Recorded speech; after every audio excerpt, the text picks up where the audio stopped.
சுரக்காயில் நிறைய நன்மைகள் இருக்குது. சுரக்காயை ஏதாவது ஒரு வகையில் நம்ம அடிக்கடி உணவில் சேர்த்து வந்தால் உடல் சூடு குறையும். வெப்ப நோய்கள் எதுவுமே வராது. இதய ஆரோக்கியத்தை மேம்படுத்துது. கண் ஆரோக்கியத்தை மேம்படுத்தும். சர்க்கரை நோயை கட்டுக்குள்ளார வச்சிருக்கு. இதய ஆரோக்கியத்தை மேம்படுத்துது. முக்கியமாக எடை இழுப்புக்கு ரொம்பவே நல்லது. இவ்வளோ நன்மைகள் கொண்ட சுரக்காவை வச்சு நம்ம இன்றைக்கி சூப்பராக ஒரு டோக்லா ரெசிபி தான் செய்ய போகிறோம். இதுக்கு ஒரு மேலே உள்ள தோலும் உள்ளார உள்ள விதையும் கட் பண்ணிவிட்டு துருவி எடுத்துக்க போகிறோம். கூடவே ஒரு கப் அளவுக்கு துருவின கேரட்டு, 2 மீடியம் சைஸு வெங்காயத்தை பொடியை கட் பண்ணி இது கூட சேர்த்துக்க போகிறோம். இப்போ கொஞ்சமாக சீரகம், பெருங்காயத்தூள், தேவையான அளவுக்கு உப்பு சேர்த்து நல்லா மிக்ஸ் பண்ணி எடுத்துக்க போகிறோம். 2 கப்பு சுரக்காவுக்கு 1 கப்பு அரிசி மாவு கரெக்டாக இருக்கும்.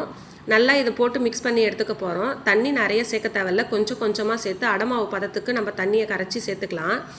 இது ரொம்ப திக்காகவும் இருக்கக்கூடாது, ரொம்ப தண்ணியாகவும் இருக்கக்கூடாது, மீடியமாக இருக்கணும். இப்போ கூட வாசனைக்காக கருவேப்பிலை, கொத்தமல்லி, ஒரு பச்சை மிளகாவை சேர்த்து நல்லா மிக்ஸ் பண்ணி எடுத்துக்க போகிறோம். இப்போ ஒரு பேனில் கொஞ்சமாக ஆயில் சேர்த்து கடுகு, காஞ்ச மிளகா போட்டு வெடித்ததுக்கப்புறம் கரைச்சி வச்சுருக்கிற அடமாவை பேனில் ஊற்றி எடுத்துக்க போகிறோம். இது ரொம்ப மெல்லிஸாக ஊற்றக்கூடாது, ரொம்ப மொத்தமாகவும் ஊற்றக்கூடாது. இதை சிம்லேயே வச்சு ஒரு 5லேருந்து 7 நிமிஷம் வரைக்கும் வச்சு திருப்பி போட்டு எடுத்தோன்னா நமக்கு சூப்பரான சுரக்காய் டோக்லா ரெடி ஆகிடும். இதை நீங்களும் உங்கள் வீட்டில் ட்ரை பண்ணிவிட்டு எப்படி இருக்குதுன்னு மறக்காமல் கமெண்ட் பண்ணுங்கள். இந்த வீடியோ உங்களுக்கு பிடிச்சிருந்தால் லைக் பண்ணுங்கள், ஷேர் பண்ணுங்கள். மறக்காமல் பார்த்தா விலாஸ் சேனலை சப்ஸ்கிரைப் பண்ணிக்கோங்க. Thank you friends.